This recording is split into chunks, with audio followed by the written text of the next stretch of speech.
short. But like, You're never not short. Now we're standing. You are really short for YouTube. I told you, I'm not gonna let shut. I was like looking at that camera and I was like, how is that gonna film me? I literally thought I was gonna be like this, so this is somewhat better than what I thought. Hi guys. We're gonna try standing over here and see how it goes. Okay. Starting strong. Yes, at least I have pockets, I guess. At least I have pockets. We'll see how this goes. Again, yeah. That's funny. Hi guys. Here we are. All right, so let's see. First things first. Right now we are pre-ordering the Bowery in Sienna. So this is the larger of the two.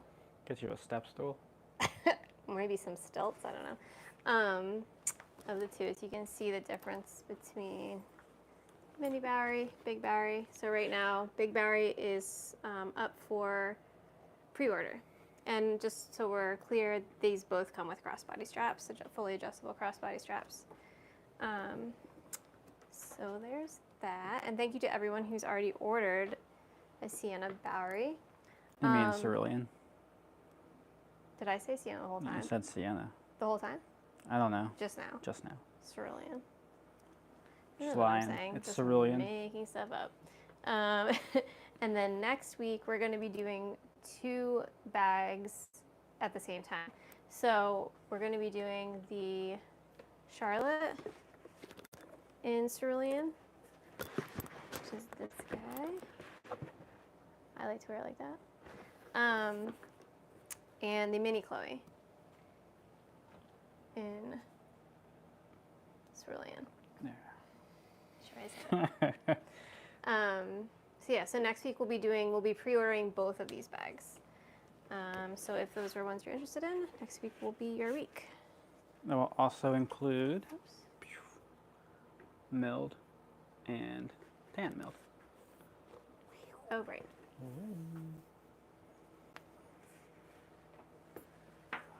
Look at that. Look at that. So you got? I'm just mostly excited because I know that I have a design week coming up soon. It's true. It is true. It's true. We have to get done. I look so silly on YouTube. We have to get done the mini version of this bag, which we still have not named. So No, I guess you that gotta will name that also one. be coming soon. Oh, dusty spot there, fuzzy up there. So this bag again has no name yet, but I'm going to be making. Well, I'm going to be doing 2 things. One, I've only made this bag twice, and I just truly feel like I need to make it again and just hone in, not necessarily the design, because like what you see here is the design, but just hone in the pattern and like the order in which I have to make, the steps I have to take to make the bag, and just write it all down. This bag is one of the most complicated bags I've ever made, for many reasons, so I just need to really hone that in. And then, so I'm going to be making one in the new burgundy color, just because that's going to be coming soon as well. So this was Sienna, which we dropped, and then this is burgundy. So I'm going to be remaking this bag in the burgundy, and just honing in on that pattern and the steps. And then I'm going to be making a mini version of this bag. This one's, I would say, like a medium-sized bag for us. You can fit our bigger Sally wallet in this bag. And the mini version, you might be able to fit, I don't know, we'll see what happens. But it's going to be a tiny version. Tiny. So one of the reasons this bag is so complicated to make is the interior, really. Also the fact that so there's I'm going to call this boning, but I don't really know what the term would be, because boning is something that happens in clothing design. I don't really know what the term would be as far as making bags goes, but I put like an extra layer of leather underneath there. Like not tufted. No. To create that detail. And just kind of like working out how this closure all comes together and everything, because this is a different closure too that we've never done before. Then as far as the inside goes, this is got stuff in there. Oh, just cough drops. I used this at a wedding the other day, a few months ago. So YouTube is not seeing any of this. It's gorgeous. I love the style of the new bag, and would love to see it in burgundy. Yes. Yeah, it's going to be gorgeous in burgundy. I'm so excited. Yeah. I think it's going to be beautiful. So the other piece is the like ribbed. Ribbed, yeah, that's a good way to put it. Then this is an accordion here, which is something I've not really done much before. And then there's the floating zipper pocket that kind of creates two separate areas.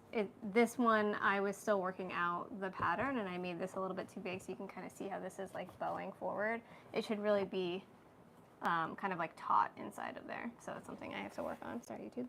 Here, let's get all these cough drops out of here. You want to take them? Please don't need that many cough drops. Or Advil. I don't need cough drops. Yeah, Or Advil. Just in case. So those two pieces make it a difficult design. And then finally, the way the gusset is attached, I have to hand stitch the whole gusset on, which is fine. I do like some small bits of hand stitching in just about every bag that we make. But this is definitely probably the most significant amount of hand stitching I've had to do on one of our bags since like we got a machine. So, and just like the way it all comes together is definitely more complex. But when I go to make the mini version of this bag, those elements are not going to be part of it. So it's going to be basically the same exact shape and style on the outside, but the inside is not going to have the zipper pocket, and it's not going to have the accordioning. It's really just going to kind of be like that, flat on the inside, and just be one big pocket. Since it's going to be a smaller bag, I don't really think it's necessary. And so, yeah, but like the closure and everything, and I will still have to like hand stitch that gusset in place and everything. So that is going to make it still complex. So that's coming up. I'm excited to hone this design in and make myself feel a little more confident about doing it. And so you make this smaller? Nick is trying to make it so that YouTube can see me better. Thank you. That's better. Somewhat. Yeah, that's better. Is it? Mm-hmm. I mean, you can still come down quite a bit for Instagram, and it would still be fine. You've got like 4 feet above my head, basically. Well, the problem comes when I get in frame. I think you'd still be fine. We'll find out. Yeah, I'm really excited to see this bag in burgundy. I think it's going to be just so beautiful. Wow. And this bag also has a crossbody strap that comes with it too.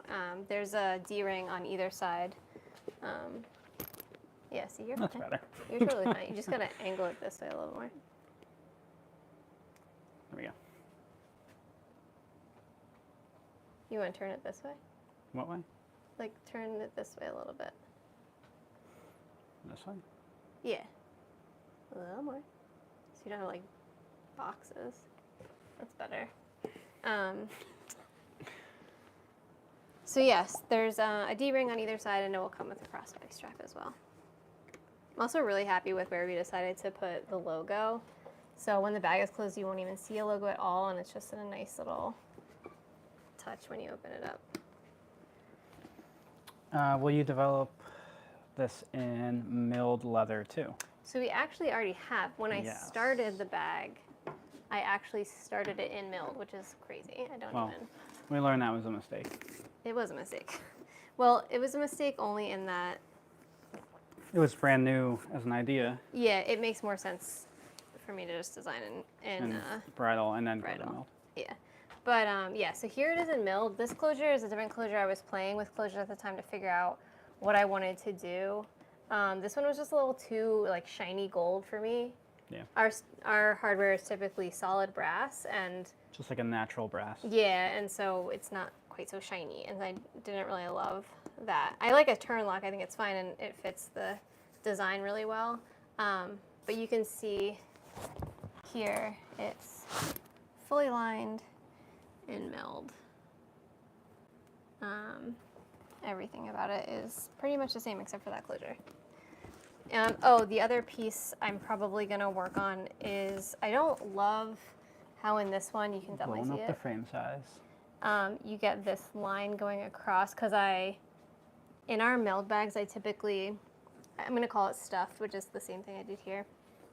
The lid with another piece of leather just to give it some more stability, structure. I don't really know if it's needed at all, honestly, in this bag. Well, it's funny because it does like a visual illusion where it makes the bag appear to be like more squat. Yeah. And it's so interesting because we were staring at both of them and we're like, this is weird. Like, why is this one so different, even though it's just all line down the side or down the front? It's the exact same dimensions. Yeah, it's really crazy. But so it just goes to show you what kind of visual impact you can have on certain details. Yeah. So you even on here, like looking at them here, they're exactly the same, like width and height, they're the same, but that line on this one makes your eye think that it's squatter and wider. Yeah, which is just crazy. Which makes sense. Yeah, I know. Stripes work on a person when you get dressed. Exactly. Long, tall. So yeah, I'm probably gonna just get rid of that and not stuff it because I don't really think it's necessary, and I actually don't mind the fact that it makes the bag feel squatter and longer. Yeah. But I just don't visually like that break in the design. It would have to be almost more emphasized to appear to be on purpose. It kind of looks like a mistake, a little bit. Yeah. But. And also, there is another pocket in the back. Half the fun of the videos is watching you two interact, calm couple. Will the red come back in non-milled? So I was actually just thinking about that this morning, and I think what we might try to do is it might come back in 2025, and I have to decide if we're just, because we have some left over, so I have to decide if we're going to just produce what we have and then that's it, or if we're going to bring it back as a color option. I'm still not really sold on having it as a color option. Like all the time. All the time.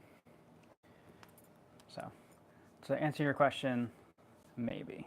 I of course want it all the time, but we have to like keep it balanced. It would be easier to get the regular bridle versus the milled.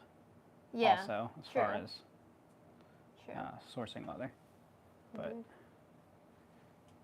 Oh, and one fun thing we tried. This. Love the hidden logo. Beautiful. Oh, yeah, that's a. Yeah, I'm really happy with the nice logo design. placement on that one. Do you use linen thread or polyester thread in your stitches? It is bonded nylon. There's also bonded polyester. Yeah, I've tried the poly and I didn't love it. Yeah, it was a little bit slick. Yeah.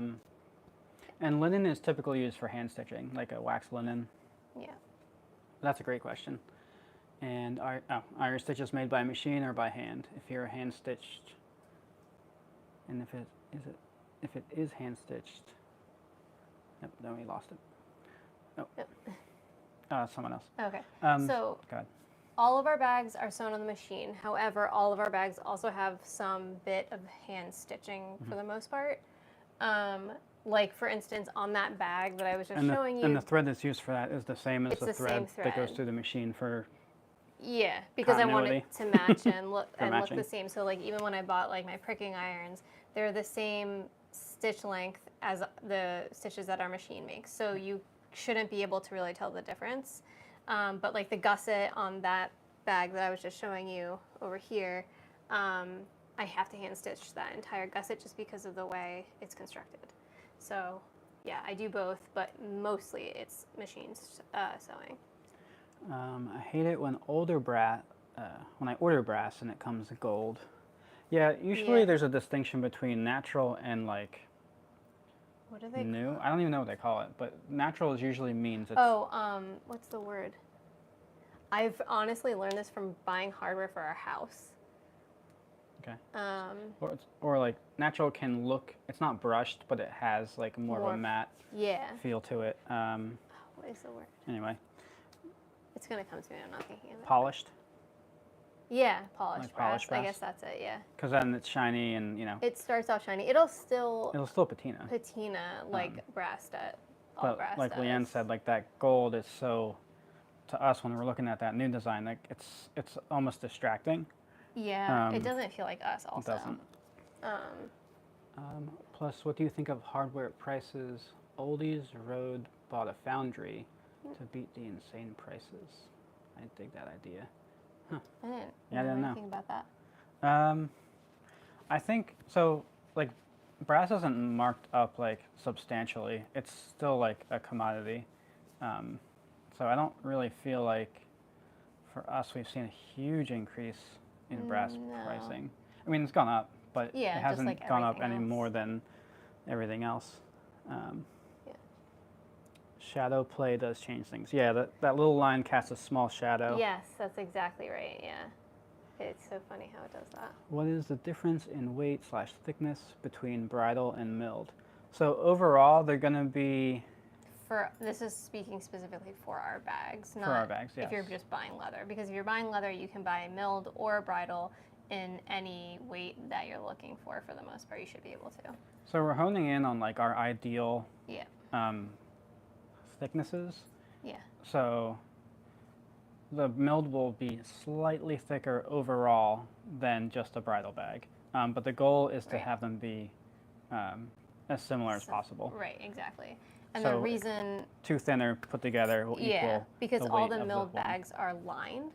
So a really good way for me to show that to you is with the Boda bag, because we've got them. So it'll make sense.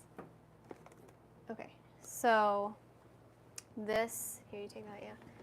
So this is our milled, this is a milled Boda bag in the new English tan. So English tan has always been part of our line, but we just got it in milled. So you can see it's got that like pebbly texture to it, whatever. This is olive bridle, so not milled and not lined. So this one is lined, and the best way you can really tell the difference in the thickness is this. Show the strap even. Yeah, well that would be confusing. This, well, because the strap is going to be actually Yeah, that's slightly fair.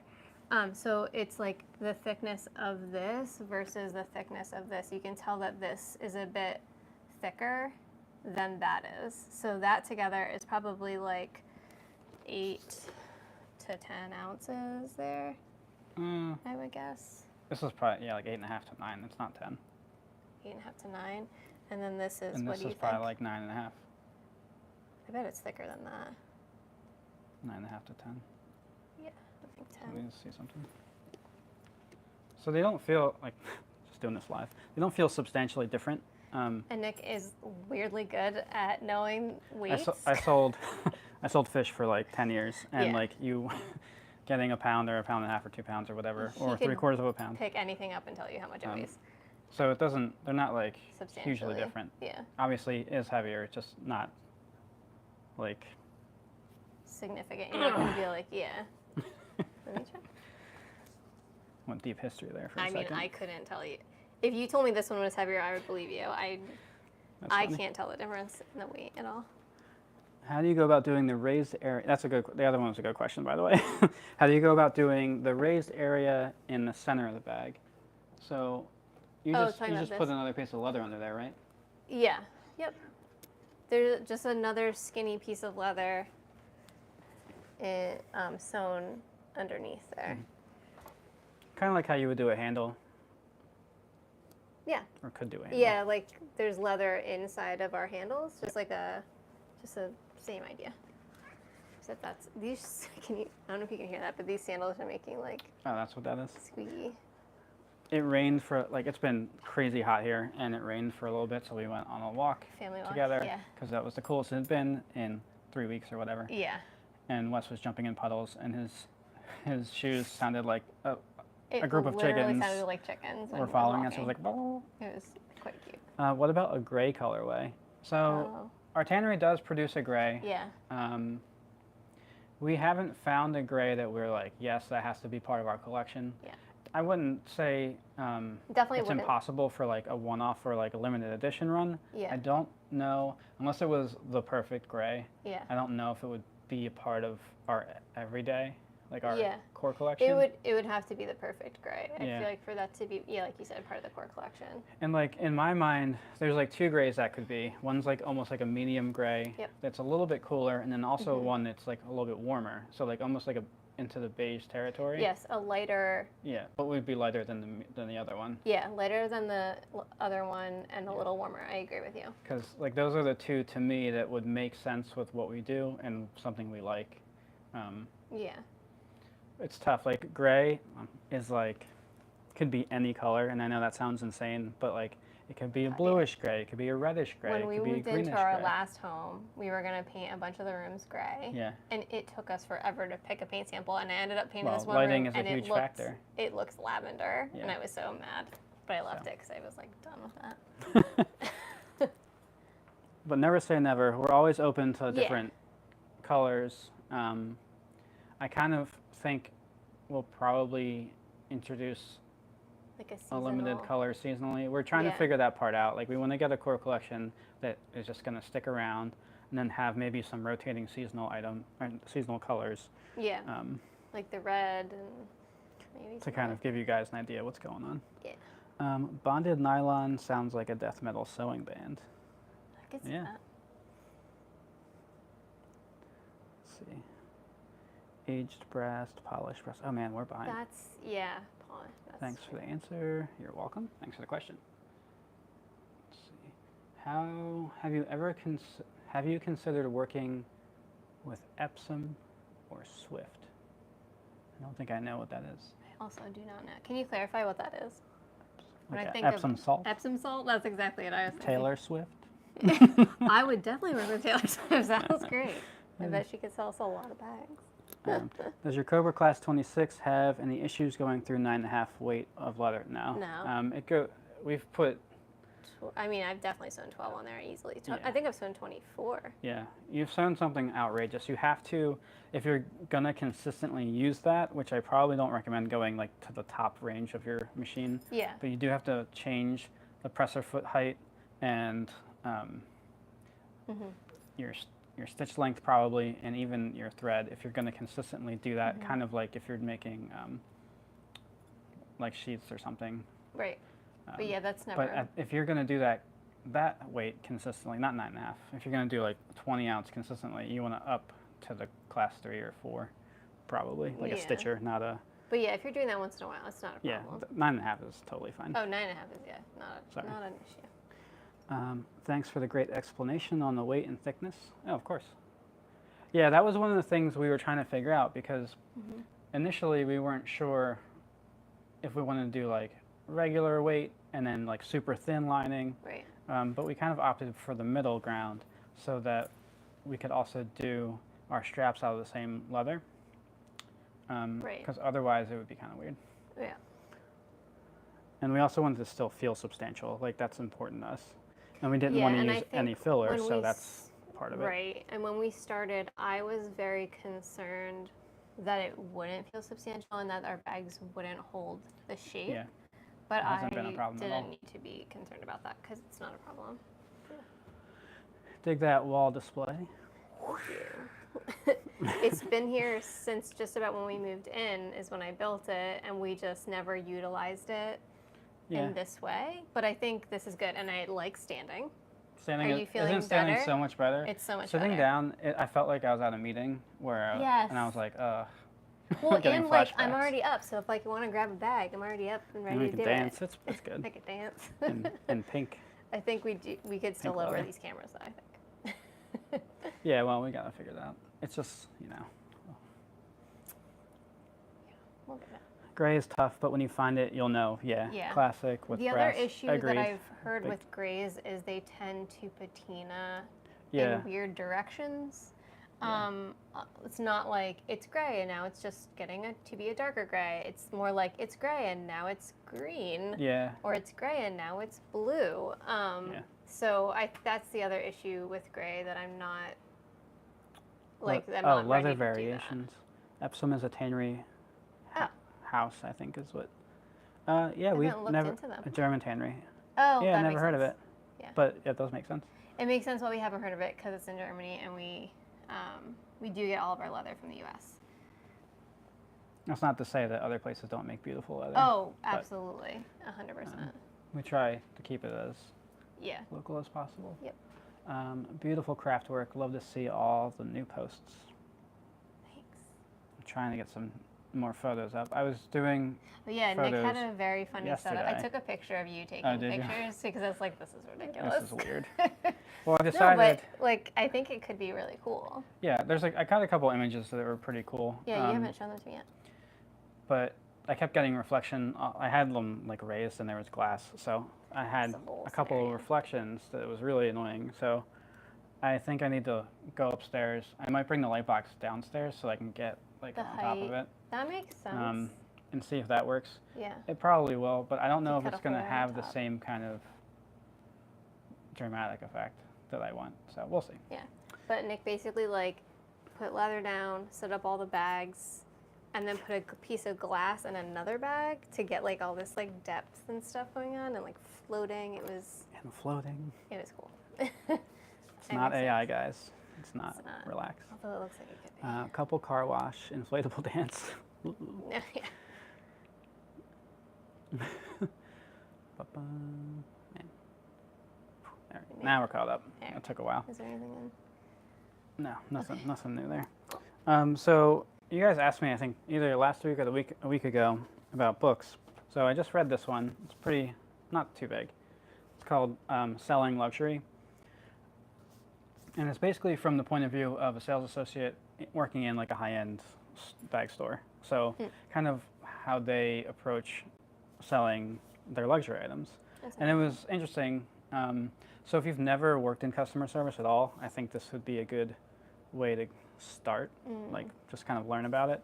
That's something I had experience in for a long time. So this was kind of like a refresher and also just like a different perspective on brick and mortar, which can also be applied if you're creative enough to like your e-commerce or your website only, or even like your booth and your show. Or if you're doing a booth. So that was relatively interesting, and it was a quick read, so I don't feel like I lost anything. Have you read something from them before? No, but Okay. like I bought, so this is all the books I just got. Yeah. This is the upcoming reading. So I'm currently on this one, which I am also at the same time reading another book from them because they kept referencing this book, so I was like, well, I should read that one. But these are all backwards. library. Thanks, Internet. So this one is actually called the luxury strategy. So it kind of defines what luxury even is and each kind of market segment, which there's much more than I kind of ever expected. There's like 5 or 6. Oh, that's interesting. I'd like it's to hear like- more about that. Yeah. And like the difference between like a true luxury artisan versus like a mass-produced thing, it goes in depth about like the history of what luxury even began as, like for humans, and then kind of starts from there. So I'm not that far into it, but it's starting to get into the marketing side of it, which I find very interesting. Yeah, which But- hopefully should be helpful in general. So if you guess, marketing things that are expensive takes a different kind of finesse than just something that's a commodity or a need. Like the way you Or market a food is going to be service. very different than Yeah. the way you market something that isn't a need at all. It's just, a bag. People need bags. But People need bags. But usually, and we talk about this, excuse me, in the design way, like bags are created as a practical item originally. And then it grew from there. And we always go back and forth as artists, like Yes. the practicality versus the design, design. versus, all of it together. Yeah. What is it? What's most important at the time? And it all depends, like, on It's all each design, each and bag. it's a balancing act And for it's a each balance. one. Yeah, like having, like those micro mini bags are not functional in any way, but they serve a different purpose entirely. You're not going to build one of those. It's like really long and skinny to put your pencils in or whatever. but they're they're there for a very different reason than someone who wants to get a laptop computer bag to store your bag and take it from work here and there. Right. So anyway, but the other books I'm looking forward to, I don't know how to say this guy's name, Seth Godin, but he's been very popular. I've read a couple of his other books, but I have two of those. The book that Leanne got me, Company of One. This one I'm excited about. It's called Designing Experiences. So Oh, that sounds cool. yeah, I probably like yeah, I'm excited about that one. And I'm also excited about this one, which no one will be surprised. Thinking in Systems. that. Yes, I'm not surprised at all. So Sounds boring. it sounds boring to Leanne, and I'm like, well, let's see what it does. I'll be reading the other book. Anyway. Oops. Have to pick up the kids. Love the wall. Take care. See ya. See ya. Do you ever miss selling at farmers markets or craft shows? Do you prefer e-commerce? That's a good question. I miss it. She does. I miss it a lot. It's something that I hope we can do again soon-ish. Part of our plan or potential plan for, like, as you can see here, we have quite a bit of product on the wall. This is like, an eighth of the collection. It's not enough. It's not even close. But our plan for this summer, whether we get that done this No, summer or our not, plan for we the won't. till the end of the year. Oh, okay. You're crazy. Was to try to get one bag, so each design in each color made and not going out the door. So essentially back inventory of every design in every color. And how we're doing that with new colors is basically we're creating, you see all the cerulean and you'll see all the burgundy. Yeah. We'll keep those, and then they'll The be very part of the first wall. ones. Yeah. And then we'll make The orders. Yeah. But my Thinking part in of my systems. part of my thinking in doing that, there was a multitude of reasons why I wanted to do that. I think it makes photo shoots easier. It makes this easier right now, how we have this wall, and I can grab bags and talk to you guys about them if anyone has questions, that sort of thing. I can take Makes silly that photos. easier. We can do lots of things just by having back inventory. My other thought was that if we wanted to try and do shows again, we could do Yes. one or two with what we have here and see how it goes, and just when we get back, remake the Yeah, bags. we're but kind of on the fence of like, would a show be like us creating a mobile showroom and then people ordering it Right. online for a lead time, Right. or would they actually get the bag and leave? Right. That was my other thought, is that either we do the show and we sell whatever we sell and we come back and have to replace what was sold, or do we do it as, like Nick said, as more of like a showroom where, people can come up to the booth, they can see all the bags, all the colors, try them on, ask questions, and then place an order with us. Because it's a lot of product to carry in like a 10 by 10 foot Physically, yeah. physically.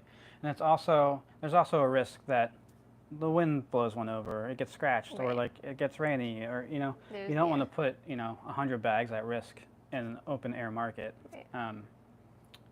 for the weather. Yeah. So I But- even think within that, we would probably bring, We would curate whatever was there. We would curate, yeah. So But yes, potentially. I do miss it. I love y'all's rec. I remember you recommended the podcast articles of interest and devoured Some of all my their episodes. Yes. Favorites. It's so good.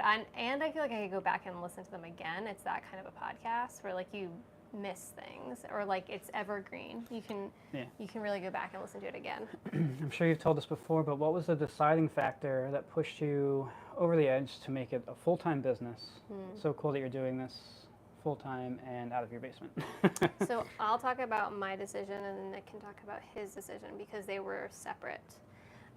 So when I quit my full-time job, we had only been doing this for like a year officially. Yeah.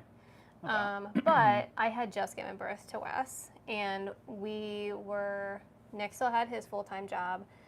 I, of course, had done all the research into like daycare and all that stuff, and just seeing how expensive it is, I was like, well, I'd really love to at least be home with him for the first year of his life. And my job was not a set schedule, Yes. which made that Right. equal, That a was lot the more other fun. piece of it, is that if I had stayed in my job, it made it so that like pick up and drop off for daycare would be much more heavily on me Yeah. because of Nick's schedule being so different every single week. Every single day of every single week, it was Yeah. different. Yep. So that plus the price of daycare and the fact that we had this side hustle that was doing really well at the time, and the fact that I honestly just want to stay home with my baby for the first year of Yeah. his life really kind of forced that decision. And it honestly wasn't an easy one.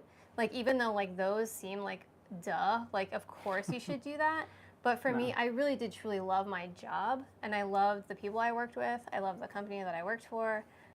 It was, and it was a risk into, could we produce enough yeah, from our then basement, yeah, which was half the size of this basement. And it was just me. or And was there a like, demand for it? right. So yeah, so that my plan was basically I'm gonna quit, and I'm gonna stay at home with him for a year and try my best to push Hemlock and Hyde forward and see how it goes. If it goes well, I'll just keep doing it, and if not, I'll go back to work and we'll figure it out. But luckily, it went well, so I didn't go back to work, which all in all was really truly the best decision because the company that I used to work for actually ended up going out of business when the pandemic hit. So in the end, It would have been similar. yeah, You like wouldn't probably just would not have gone back to work then. yeah. Plus, So plus the stress, the other stresses. yeah, exactly. So it was the right decision for me at the time. Yeah. Your turn. Well, you did that for 3 years, right? Yeah. 2018, 19, 20, or More than 2018 that. and 19, 20 and 21. Is that when you quit 21? I think so. Yeah, it had to be. Yeah, that's right. So, which is crazy to think about by itself. Sure is. Ah. No, that's totally correct. So, like, I feel like it was a perfect storm in some ways because I think that when we initially thought about it, we were thinking we would be at a point where Wes was in school, and then we could kind of reevaluate where we were, and then decide if this was Right. something that could support me quitting my full-time job as well. Right. That was the original plan. And that's kind of what was in the back of our mind. And I think for me, we had a really great year, and We had a really great, like, 2 years. yeah, well, it felt to me like it was getting to be consistent in Yeah. a way that was like, okay, Every year, honestly. I was can getting count better on and this, and then we can try to push it further. better. Right. So, that's what we needed to see. Is it going to be Right. enough to support us? To pay Yeah. our mortgage, to put food on the table. Yeah. So that was part of it. I think, it's kind of complicated, but I got to the point where I thought it was time, and then it was. Yeah. It wasn't easy to do. It wasn't an easy decision by any means either. I'd been doing my job there for 15 years, Right. and it's never going to be easy to Take a big risk. take that risk, especially. It just never will be. Yeah. Unless and someone's honestly, just throwing money at you. Yeah, that's fine. I'll jump. But it's never going to be an easy decision. Yeah, and to be clear, like, I'm not a huge risk taker at all, and the only reason I felt comfortable taking that risk was because I had Nick supporting us at that time, and I felt supported in my decision. So, And like, yeah. we had like, in my mind, I don't know if you know this, we had like contingency plans, Oh, or yeah. like, if we ever get to this point, then we have to do this, and you know what I mean. Like, Yeah. there's a lot of things to consider. Sometimes it still doesn't feel like this is reality, but here we are. Correct. Correct. Are you going to do a book club? That would be cool. Yeah, someone had mentioned that before, I thought. How do you do I a love book to club? read. I think You have to lead a discussion, and you have to get multiple. I think my brain might work like Nick's. Who's that? That's not a bad thing. We're unusual. That's true. Come do a show in Seattle. That would be cool. Oh man, that would be cool. Never been to World Seattle. tour. See if I missed anything. Got stuck on that question. Yeah, we talked about it for a while. Hello. Do you miss daylight in your basement, or is there any? There's actually There's 6 windows. Yeah. that we have down here. It's not too bad. It's not too bad. It's way better than our old house. The basement, honestly, I mean, one, it's a lot bigger. We're less underground than we were in the old basement. Yeah. And there's We're more underground windows. to like here. Yeah. And then above ground. And our old house was a twin, so half of the one side obviously had no windows at all. I think they only had 3 windows maybe down there. If this was just all working space and we didn't have like oil, a furnace, and a washer dryer, Yeah. And if it was taller ceilings, it would be like an ideal size to grow for a little while. Yep. Yeah. Yeah. Yeah, we like it down here. Oh, I wanted to mention, this is like such a silly thing. People probably won't care. But one thing that we tried last week that was exciting, I think I started to say this and then we got off topic, but I was thinking about like how much longer the milled bags take me to do and how Nick could support me more in that. Yes. And so we tried, Nick basically, typically when he cuts out all the bags for me. And typically what he does is lays down the pattern pieces, rough cuts them, and then clicks them out on our clicker press. So what he did this time is he rough cut a slightly bigger one and a slightly smaller one, right? Because the bags are lined. So one of the parts that takes a lot of time for me is like the glue up process, because everything is lined. I glue all the pieces together first, and then I sew it somewhat in that order, but depending on how the bag is constructed. So he took our mini Bowery, rough cut the pieces, one bigger, one smaller, and glued them together, and then clicked it out, so that he's essentially taking that piece away from me, which is great, and then 2, it's also creating a really nicely cut piece for me. Yes. And that you don't have to worry about lining anything up. It just is what it is. Yeah, it worked really well. Yep. It worked really, really well. So that's something exciting about doing some of our milled stuff that will hopefully help speed up the process a little bit for us Whoop. going forward. Where's your factory? It's like over here.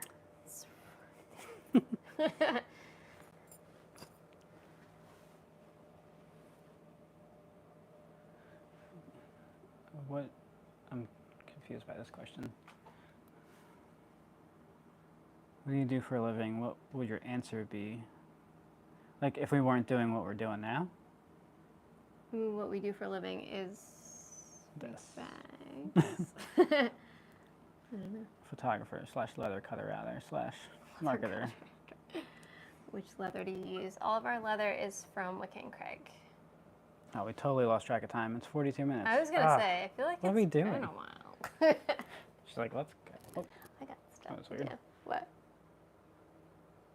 I feel like it just shifted. Oh, Matrix. Get your final questions in because we're almost done. I want to know your tannery. Trying to steal our stuff? We work with Wicket and Craig, like Leanne just said. Yeah, Wicket and Craig. They're based in our home state of Pennsylvania. Yeah, We went and they're visited great. them last summer, I know. and it was really cool. They showed it. We got to see like how much of the process, like 50% of the process. No, not that much. No, we got to Not see even part of the close. process. They do like the way they work is like each day. I think they're doing a different part of the process. So we only got to see whatever they were doing that day, but it was really cool and a huge tour of the studio or the tannery. It was really neat. What would be the pitch to catch your audience's interest? Marketing question. Okay, that's very different than what I was thinking. So we don't try to like shove anything down anyone's throats ever. So like we want you to like see what we're doing, appreciate it, and then maybe want it, and then talk about it. I don't think anyone has anything to gain by like buy this bag. Hard sell. Yeah. It doesn't really work. Yeah, And- we've never done it that way. When we did shows, I kind of had like, we'll call it an elevator pitch, but it was mainly just, we always treated our shows and we treat these lives as kind of just like a moment to be educational, where we can explain why we do what we do, how we do it, and we hope you love it. That's kind of it. I think that's fair. So I would go into mainly like, well, first of all, a lot of people came in and did not realize that we actually made the bags. True. So just spoke about Nick and I and how we made everything in our studio together. It was just the two of us.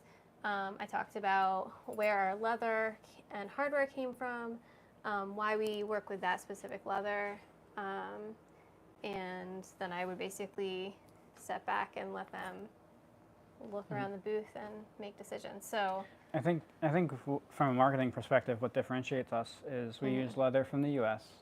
It was also from U.S. cows, or North American cows. and it's we tanned produce in here, our home state. and the materials are awesome. Like we think about and just love all the materials we use. Yeah, and we would talk about like the difference between veg tan and chrome tan. We use all veg tan and why we think that's important. And like the fashion world is like a huge world, and it encompasses a lot of people. And I think when you're shopping with us, you understand that, this is like an ethical chain of events. And unfortunately, not all businesses operate that way. Most don't. So our goal is, like, we sell our scraps, we sell We to try other to have makers as and little stuff. waste as possible. So So we would just talk about that for the most part, and then just let our designs speak for themselves. yeah, that's the elevator pitch. That's the short version. That's the explanation that's of just the like- elevator pitch. That's the off the top of our head. But yeah, we're not trying to hard sell anybody. No. If you like what we do, Support it if welcome. you want to. Did you get this, whatever this is? Yes. Okay. Yep, that was the other question. Okay. All right, I think we are done. Cool. This was much better than last week. Well, it's because we're standing. Standing is Thanks way for the better. answer. Yeah, everyone has to find, like, if you're a maker or you're producing something, you have to find what makes you different and then lean into it. So if we were to try to produce thousands of bags the way we're doing it now, it wouldn't really be possible. But that's not our goal. So you have to define your goals. You have to define and then work backwards and see what that really means for you. Yeah. So it's very easy to say, difficult to do. And then there also at the same time has to be a market for it. So if we produced diamond encrusted Bowery bags and no one wanted to buy our $1 million bags, then it wouldn't do anything for us. Yeah. But or if we just used the cheapest materials across the board as possible, and then who would want that either? Like, it's Yeah, we try to make, I try to make interesting designs that's basically like a wearable piece of artwork. Yeah. That's like design-wise, that's my goal. made from materials that are going to last or even get better over time. Right, and then that's the other piece of it. And we don't mass produce is basically the last piece. You two are awesome. Thank you very much for your transparency and your bold new path for artisan makers. That's cool. That's really cool. Thank you for We're saying just that. an extension of the old-timey Renaissance painters. Yeah. All right, we'll see you guys next week. Thanks for being here, and thanks for your questions. Yes. And we all know now that standing up is the way. If we sit down, Don't let us sit down, guys. it's like we're having a meeting, and you don't want to be at a meeting. And like, I never sit down in a No. normal day. No. I only sit down to eat. So like, it was just extra weird for me to be sitting. Yeah. I'm like, Why are we what? here? Made me feel like I should take a nap or something. All right, bye. All right, bye guys. We'll see you next week. I feel like they